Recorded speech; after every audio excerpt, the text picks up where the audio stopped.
আসসালামু আলাইকুম। আজ রান্না করব দুপুরে হচ্ছে আলু দিয়ে মুরগির মাংস। মুরগির মাংসটা ফার্মের মুরগি হলে ১ম এ আমি একটু ভেজে নিই।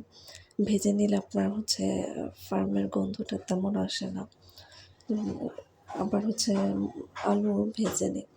মাংসটা ১ম এ হলুদ দিয়ে মরিচ দিয়ে মাখিয়ে ভেজে তারপর হচ্ছে আলুটা ওই তেলেই ভেজে নিই।